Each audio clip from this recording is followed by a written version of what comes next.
साथियों, इस वीडियो में मैं आपसे बात करने जा रहा हूं, जैसा कि आप सभी को मालूम है, विद्या संबल योजना के अंतर्गत ऑफलाइन आवेदन का फॉर्मेट जारी हो चुका है और आपको ऑफलाइन आवेदन किस तरह से करना है उसके बारे में जानकारी देने जा रहा हूं। वीडियो पसंद आए तो वीडियो को लाइक कीजिए, चैनल जरूर सब्सक्राइब कीजिए। ये ऑफलाइन आवेदन का जो फॉर्मेट है ये आपको हमारे टेलीग्राम चैनल पर देखने को मिलेगा, जिसका लिंक नीचे डिस्क्रिप्शन में दे रखा है और कमेंट बॉक्स में भी पिन कर रखा है। अगर अभी तक आपने ज्वाइन नहीं किया तो आप जाकर ज्वाइन कर सकते हो। जैसा कि आप सभी को मालूम है, लगभग 76,000 के करीब पदों पर यह विद्या संबल योजना के अंतर्गत आवेदन शुरू किए गए हैं। तो ऑफलाइन आवेदन आपको किस तरह से फिल करना है मैं आपको प्रोसेस बताने जा रहा हूं। यहाँ पर जो भी मैंने डाटा लिखा है ये सभी काल्पनिक है, रियल डाटा नहीं है, काल्पनिक है। बस मैंने आपको समझाने के बेस के आधार पर यहाँ पर ये सब डाटा आपको बताने जा रहा हूं, जिससे कि आप आसान भाषा में समझ सकते हैं कि किस तरह से आपको फिल करना है। यहाँ पर जो भी मैंने लिखा है सभी काल्पनिक लिखे हैं, यानी कि आपको कहां पर क्या लिखना है वो समझाने के उद्देश्य से ही ये मैंने सभी डाटा लिखा है।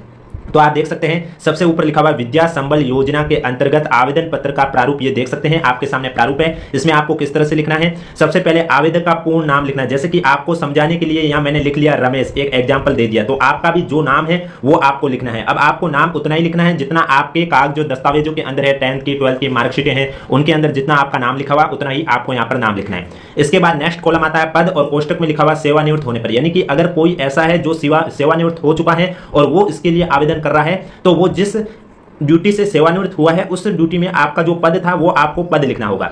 अगर आप बेरोजगार हैं, आपका किसी में जॉब नहीं थी, तो यहाँ पर आप NA भी लिख सकते हैं या फिर डैश भी कर सकते हैं, जो आपको सुविधा सही लगे। और वीडियो पसंद आ रहा है तो एक बार वीडियो को लाइक कर लीजिए, चैनल भी जरूर सब्सक्राइब कर लीजिए, ताकि जिन भी साथियों को विद्या संबल आयोजन के कर्ता के योजना के अंतर्गत आवेदन फॉर्म फिल करने में दिक्कत आ रही है तो उनको यह समस्या ना हो।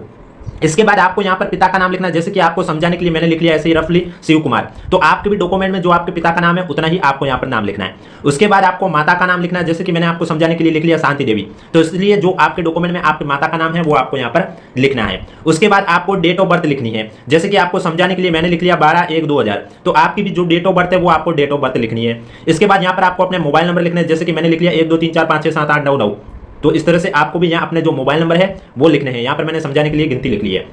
और अगर आपके mobile number WhatsApp number same है तो वो आप यहाँ लिख सकते हैं, अलग है तो अलग लिख सकते हैं। अगर आपका व्हाट्सएप नंबर नहीं है तो आप यहाँ पर NA भी लिख सकते हैं या फिर आप डैश भी कर सकते हैं, जो आपकी सुविधा है उसके अकॉर्डिंग आप कुछ भी कर सकते हैं। इसके बाद स्थायी पता, जैसे कि आपको समझाने के लिए मैंने यहाँ लिख लिया स्टेशन रोड बाड़मेर, तो आपका भी जो एड्रेस है वो आप यहाँ पर लिख सकते हैं, स्टेशन रोड बाड़मेर है या फिर जो भी है वो आप यहाँ पर लिख सकते हैं। इसके बाद मेल ID, जैसे कि आपको समझाने के लिए यहाँ मैंने यूजर नेम लिखा है, यानी कि आपकी जो मेल ID है यूजर नेम लिखना है @gmail.com, जो आपकी मेल ID है वो आपको यहाँ पर मेल ID लिखना है। यहाँ पर आपको फोटो में हस्ताक्षर करना है, यानी कि आपको अपना फोटो लगाना है और उसके ऊपर आपको सिग्नेचर कर देना है इस तरह से। जैसे कि यहाँ पर मैंने आपको एक फॉर्मेट समझाया है सिग्नेचर करके, उस तरह से आपको अपने सिग्नेचर कर देने हैं।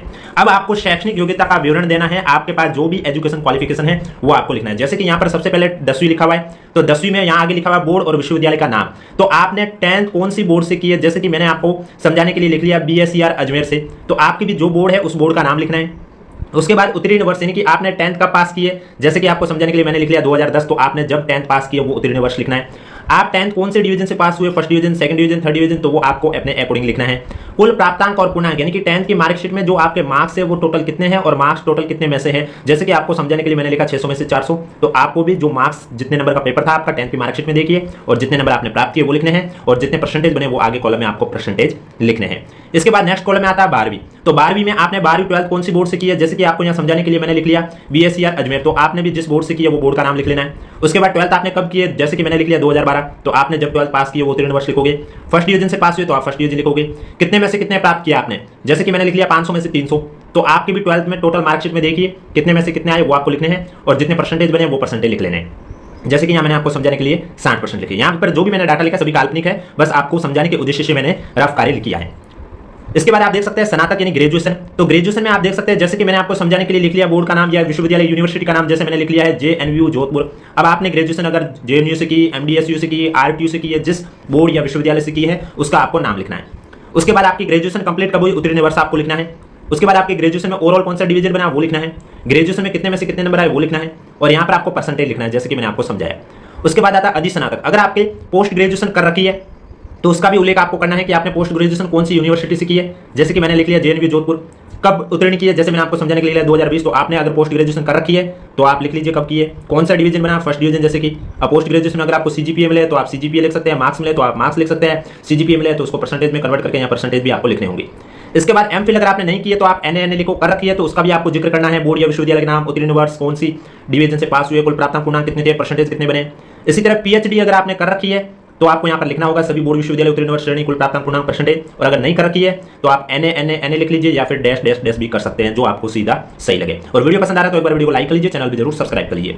इसके बाद JRF सहित नेट, यानी कि अगर आपने जो NTA करवाता है साल में 2 बार नेट परीक्षा, वो अगर आपने उत्तीर्ण की है, क्या उसमें आपने JRF सहित नेट उत्तीर्ण की है, तो यहाँ पर आपको लिखना है बोर्ड यूनिवर्सिटी का नाम, उत्तीर्ण वर्ष, डिवीजन, कुल प्राप्तांक पूर्णांक और परसेंटेज। अगर आपने सिर्फ नेट पास करके, जैसे कि यहाँ मैंने आपको समझाने के लिए लिखा सिर्फ नेट पास करके है, जैसे विश्वविद्यालय मैंने NTA लिख लिया है, कब पास किया 2022 में, डिवीजन फर्स्ट, 300 में का पेपर था, 300 में से 200 और 66.66 आपको समझाने के लिए।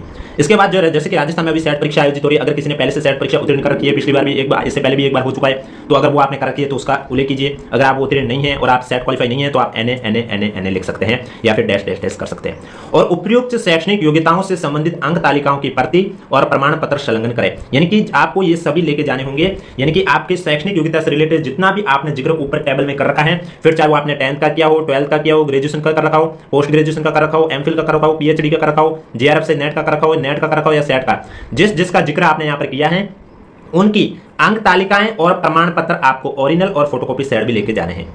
इसके अलावा अगर आपने शोध प्रकाशन या शोध प्रांत अनुभव पुरस्कार आदि का विवरण देना चाहते हैं तो दे सकते हैं, अगर आपके पास है तो।